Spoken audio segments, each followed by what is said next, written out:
성경에는 참 많은 인물이 나옵니다. 그 많은 인물 나오는데 그 쌍둥이 같이 똑같은 사람은 한 명도 나오지 않습니다. 그 쌍둥이가 있긴 있었어요. 성경에 소개되고 있죠. 누가 쌍둥이였습니까? 성경에 소개되고 있습니다. 그렇죠. 그 에서와 야곱이 쌍둥이였죠. 동시에 엄마로부터 나왔으니까. 그런데 이상하게 우리가 느낌으로 볼 때 에서는 굉장히 좀 형 같고 야곱은 한참 아래 손 아래 동생 같다고 생각하지만 참 왜 그런가 생각했더니 에서는 털이 많다고 했거든요.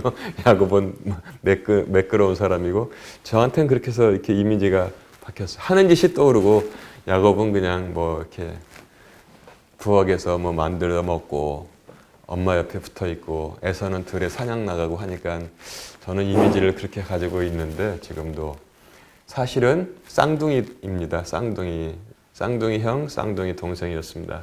그러나 똑같지 않았어요. 아주 틀렸습니다. 생김새도 다르고 취향도 다르고 성격도 다른 것을 보여주고 있습니다. 이처럼 성경에 많은 인물이 있는데 같은 사람 없고 그리고 특히 흠이 없는 인물이 없습니다. 예수 그리스도는 참 하나님이시고 참 사람이니까 사람이라고 완전한 사람이라고 저기할 수는 없죠. 근데 흠이 없는 인물을 성경에서 찾아봤습니까? 흠이 없는 사람? 저는 아브라함도 흠이 있었죠. 무슨 흠이 있었습니까? 이것은 자기 아내를 속였어요. 자기 죽을까봐. 그냥 자기 목숨 부지하기 위해서 당신 나 오빠라고 해. 남편이라고 하지 말고 당신 이쁘니까 저 사람들이 당신을 빼앗기 위해서 나를 죽일 수도 있어. 그렇게 흠이 있죠. 한두 번도 아니고. 이삭도 근데 자기 아버지를 닮아서 그런지 부인 아내 리브가 예뻤는데 이렇게 또 그렇게 거짓말을 하고 그 다음에 또 한 대를 더 내려가면 아까 말씀드린 야곱은 아예 사기꾼으로 나선 사람같이 여기저기 사기를 치고 다녔는데 그래도 하나님은 그를 이뻐하셨다고 합니다. 그래서 제가 가장 흠이 없는 사람이 누굴까 찾아봤더니 그나마 요셉이 흠이 없는 것 같아요. 그는 정직하게 행했습니다. 모든 걸 바르게 했는데 흠을 찾을 수가 없어요. 단지 그래서 제가 억지로 요셉의 흠을 찾아보니까 입이 싼 거. 형들 앞에서 자랑질하고 막 다닌 거. 엄마 아빠한테도 막 자랑하고 막. 그러니까 그게 이제 이 소년 때 흠인데 사실 그래서 요셉이 제일 흠이 없었던 것 같습니다. 그런데 이거는 신학적으로 제가 좀 더 공부하고 읽어봐야 되는데 왜 조상의 하나님 말할 때 아브라함의 하나님, 이삭의 하나님, 야곱의 하나님까지 나오고 요셉의 하나님 이렇게 하지 않을까? 그건 제가 예전부터 궁금해하게 생각했는데 제가 모든 지금 주석서와 옛날에 보던 교과서가 지금 제가 다 없어요. 무슨 일인지 여러분 다 아실 거고 찾아오기도 하고 그래서 제가 이제 언제 공부를 해볼 생각입니다. 흠이 없는 인물이 이렇게 거의 없는데 죄를 짓지 않은 인물이 성경에 소개된 사람이 있습니까? 모든 사람이 죄를 지어요. 솔로몬도 똑똑한 사람이니까 그걸 간파를 한 거죠. 죄를 짓지 않은 사람이 없사오니 오 주여 우리가 혹시 죄를 지어서 주의 징계를 받더라도 멀리서 포로를 끌려갔을 때도 이 성전을 향한 쪽으로 마음을 향하고 간절히 기도하면 주께서 뜻을 돌이키사 백성들을 돌려보내 주시옵소서 이렇게 기도를 간구했던 것을 우리가 알 수 있습니다. 그럼 죄를 지으면 어떻게 되느냐? 죄를 지으면 잠깐 달콤하고 그 다음에 쓴맛이 입안에 가득합니다. 오랫동안, 상당히 오랫동안. 이게 뭐에 비유될 수 있을까? 레몬 같은 거 까서 시잖아요. 이렇게 먹으면은 잠깐 쉬면서 잠깐 단맛이 나긴 나더라고요. 그 다음에 뭐예요? 계속 입이 쉬고 씁쓸하고 그런데 그거에 비유할 수 있을까요? 근데 우리가 죄를 지으면은 괜찮다. 이 어리석은 사람들은 훔쳐먹는 사과와 몰래 먹는 사과가 맛있다 이렇게 가르치는데 그렇지 않아요. 잠깐 달아요. 그런데 오랫동안 괴롭힙니다. 사람을. 그게 죄가. 근데 어리석은 사람들은 죄가 괴롭히는지를 몰라요. 죄가 괴롭히는지를. 다윗의 사건에서 보면은 우리가 지난번에도 그렇게 말씀드렸지만 바세바와 시간을 보낼 때는 인간적으로 달콤한 시간이었겠죠. 그런데 그거 감추려고 보니까 또 남편을 죽이게 되고 거짓말 완전 범죄 싹 해서 궁으로 불러들여가지고 정식으로 아내로 삼았는데 누가 알랴. 다윗 같은 사람도 나의 이 완전 무결한 범죄를 누가 알랴 했는데 뭐예요? 하나님께서 하시잖아요. 그래서 나단 선지자 입을 통해서 하신 말씀이 뭐냐면 너를 용서하겠지만 너희 집에서는 이제 칼이 떠나지 않을 것이다 그랬어요. 와, 집안에서 칼이 떠나지 않아요. 어떻게 됐어요? 동생이 형을 죽이고 난리가 났습니다. 나중엔 그 아버지의 목을 따고서 자기가 왕을 계승한다고 쫓아다니고 아버지는 도망다니고 난리가 났어요. 그게 바로 죄와 그 죄가 괴롭히는 현상의 아주 좋은 샘플이 되는 것을 우리가 알아야 합니다. 그래서 아까 말씀드렸지만 야벳은 그걸 안 거예요. 나는 내가 죄로부터 자유로울 수가 없다. 내 힘으로는 도저히 안 된다. 저도 그 고백이 정말 야베스 기도로 새로 읽어가면서 정말 이 기도가 우리 모두의 기도가 돼. 내가 무슨 수로 죄를 안 범할 수가 있냐. 연약한 사람이. 그러니까 야베스가 그러니까 주께서 나와 함께 하사 주의 손이 능력 있는 주의 손이 나를 죄로부터 보호해 주시고 지켜주시고 그것이 그 죄란 놈이 나를 쫓아다니면서 괴롭히지 못하게 해 주시옵소서 하였더니 주께서 그 기도를 들어주셨더라. 이렇게 성경은 원래는 그렇게 전하고 있는 것입니다. 죄를 지으면 잠시는 좋을지 모르지만 아주 괴롭단 말입니다. 그러면 근데 이런 사람들이 있어요. 죄를 지어도 무난한 사람들이 있습니다. 그런데 이상해.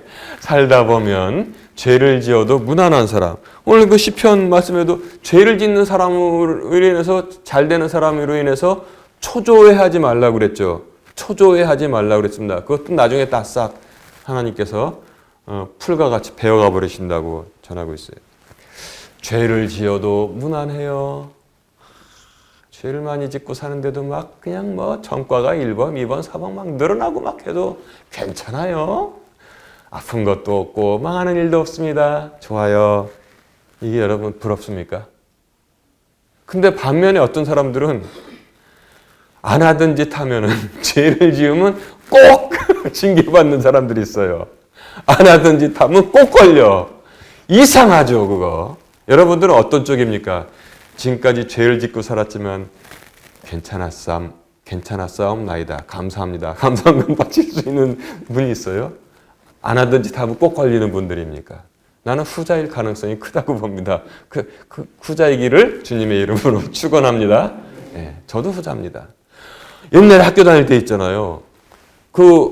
저희 집은 저쪽 화곡동 30만 단지 거기 계단 내려와가지고 정문으로 가려면 저 앞으로 돌아가서 그럼 지각을 하게 돼.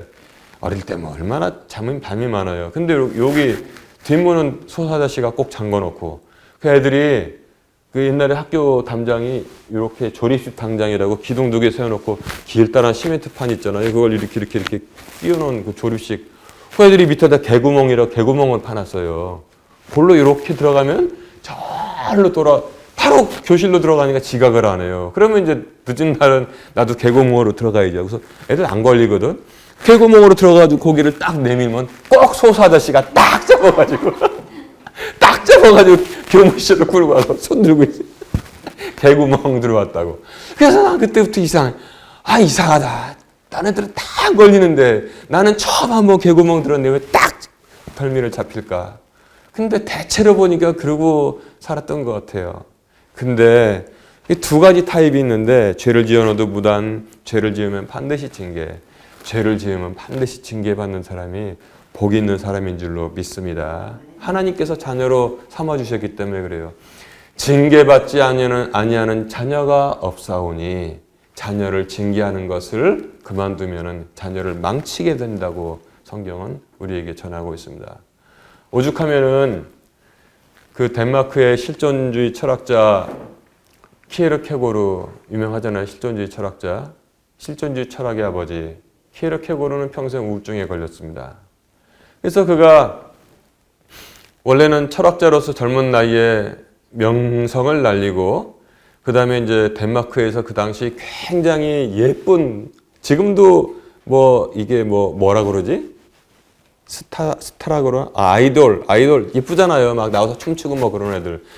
그 덴마크에서 굉장히 예쁜 배우가 있었어요. 그 레기나 올젠이라는 배우가 있었습니다. 이쪽은 철학자로서 이쪽은 아주 예쁜 저기서 둘이서 서로 사랑하게 되었습니다. 그런데 이 우울증에 걸린 키에르케고르는 어느 날 갑자기 레기나 올젠에게 파혼을 선포해 버렸어요. 그러니까 레기나 올젠이 난리가 난 거죠. 그래가지고 마음을 돌려보려고 하다가 마음이 굳으니까 이제 딴 데로 시집을 갔습니다. 그게 왜 그랬나? 이 키에르케고르는 아버지로부터 우울증을 전수받았어요. 그래서 키에르케고르의 어떤 그 작품 읽어보면 그 굉장히 깊이가 있지만 우울한 모드가 거기 흐르고 있는 것을 알 수가 있습니다. 왜 그러냐? 그 아버지가 우울증에 걸렸는데 그 얘기를 계속 키에르케 아들에게 해준 거예요. 아버지 전직이 뭐였었냐면 양치는 산에 올라가면 양치는 소년들 있잖아요. 뭐 음악도 있고 뭐 그 별 해는 밤인가? 알퐁소 도테의 소설 별 해는 밤인가? 거기에 보면 그 상황이 잘 나타나고 있죠. 양치기 소년이 양을 이제 한 뭐 수백 마리 데리고 주인이 그 목초지 있는 그 유럽의 산들이 높잖아요. 거기다 올려놓으면 스위스 같은데 거기서 그냥 사는 거예요. 양 데리고선. 그럼 주인이 식량 갖다 주고 필요한 거 갖다 주면은 그거 가지고 텐트에서 그냥 몇 개월이고 사는 겁니다. 그거 먹으면서. 그러면 양들 돌보고 그 뭐 누구 만날 사람이 있어요? 뭐가 있어요? 그냥 오로지 하늘만 바라보고 양 바라보고. 그러니까 그 유명한 영화 작품도 거기서 나고 우울증 걸려가지고 정신이 놀아버린 양치기. 뭐 여기 그 작곡가 모르겠는데 굉장히 유명한 그 클래식 곡도 있어요. 양치기 소년의 노래 뭐 그런 거. 근데 이제 그 알퐁소 도테의 그 소설 보면은 그 주인집 따님 아가씨 스테파니가 올라왔어요. 어느 날은 그 주인 대신 일손이 바빠가지고 스테파니 아가씨를 올려보낸 거예요. 거기다 막 먹을 걸 가지고 스테파니 아가씨가 와서 너무나 얼마나 마음에 사모하던 아가씨가 왔는데 사방에 아무도 없고 둘이서 있단 말이에요. 그러니까 이제 그 순수한 사랑. 해줄 게 뭐가 있나 해가지고 밤하늘에 이제 양치기니까 별들을 잘 알잖아요. 아가씨, 저 별은 이름이 뭔데 어떠어떠한 전설이 있고 저 별은 뭔데 뭐 어떠어떠한 저기가 있고. 그러니까 이제 양치기 그 스테파니 아가씨가 그걸 듣고 산에 올라오느라고 얼마나 힘들었겠어요. 그러니까 그 얘기를 듣다가 스르르 잠이 와가지고 양치기 소년의 어깨에 그 예쁜 머리를 대고 잠들었습니다. 그거를 그 작가는 잘 표현했죠. 세상에 이렇게 무겁고 세상에 이렇게 가벼운 머리가 내 어깨에 기대고 잠들어 있도다. 그 상황. 그 스테파니 아가씨가 또 내려가면은 그 양치기 소년은 얼마나 가슴이 그냥 뻥 뚫려가지고 저는 그 뒤가 생각나. 얼마나 가슴이 아프고 우울했을까 그 생각이 들어요. 근데 이 키에르케고르의 아버지가 그 양치기 생활을 하다가 식량은 안 오고 춥고 배는 고프고 해가지고 막 하나님한테 원망을 해버린 거예요. 그냥 막 일어나서 하늘에다가 막 손을 하면서 응? 하늘에 거기 누구 없어요? 그러면서 내 인생은 왜 이러냐고 춥고 배고프고 나는 다 잊혀진 사람이라고 그리고 당장 때려친다고 놔두고 마을로 내려와서 나 사표 그러고 가버렸단 말입니다. 그리고 장사를 했는데 쫄딱 망해야 되는데 세상에 어마어마하게 돈을 많이 번 거예요. 그래가지고 아주 좋은 집을 짓고 근데 독일 유럽의 집은 지하실이 바인켈러라 그래요. 바인켈러. 바인 그러면 이제 영어로는 와인입니다. 와인. 켈러는 지하실 말하는 거예요. 바인켈러. 바인켈러에 항상 그 사람들은 포도주를 넣어놓고선 저녁마다 한 병씩 꺼내 먹고 그러거든요. 바인켈러에 내려가면서 키에르케고르를 데려가면서 그 얘기를 한 거예요. 아빠는 버림받은 사람이란다.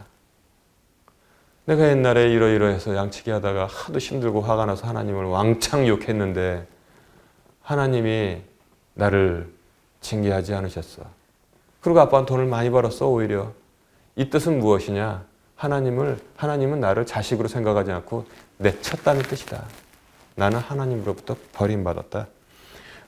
어린 키에르케고르가 포도주 가질러 바인킬러가 갔다가 또 올라오면서 그 얘기를 들으니까 얘도 그냥 우증이 된 거예요. 그래서 그 작품을 쓰다가 나중에 세월이 지난 다음에 결정타를 맞은 게 뭐냐면 어느 화창한 날 공원에 갔더니 이 잔인한 운명이요. 레기나 올젠이 아직도 아름다운 그 아름다움을 간직한 채 남편과 더불어서 유모차에다가 아기를 신고 또 아기 손을 잡고 아주 행복하게 그냥 제잘제잘하면서 이걸 밀고 가고 있는 걸 그거 보게 된 거예요. 그러니까 얼마나 충격을 받았겠어요. 나는 진짜 뭣도 아니구나. 이렇게 된 거란 말입니다. 근데 이게 그래서 죄를 지으면 반드시 징계를 받는 것이 행복하다는 것을 우리가 알아야 돼요. 죄를 짓고도 무난하고 돈 많이 벌고 하면은 그것도 부담이 됩니다. 근데 또 두 가지 타입이 있어요. 회개하면은 하나님께서 용서하시고 회복시켜 주십니다. 하나님은 마음이 좁지 않아요. 하나님은 한번 해보자. 그러시지 않단 말입니다. 전능하신 하나님께서 한번 김 목사 너 그랬지? 한번 해보자 그래. 그러면 저는 살지 못합니다. 여기 살지 못해요. 근데 하나님은 누구에게나 그러지 않으십니다. 용서하고 회복시켜 주시기를 너무너무 기뻐하시는 하나님이십니다. 인간 부모는 그럴 때가 있어요. 자식들이 아빠 생일도 넘어갔지? 좋아. 니들 생일 와봐라. 내가 일부러 집에 늦게 들어올 거다. 케이크 어딨어? 육신의 부모는 그럴 수 있습니다. 육신의 부모는. 근데 하나님은 용서하시고 회복하시기를 너무너무 기뻐하시고 너무 빨리 해주십니다. 너무 빨리 해주십니다. 그냥 맨날 나와서 문 앞에서 기다리시니까. 근데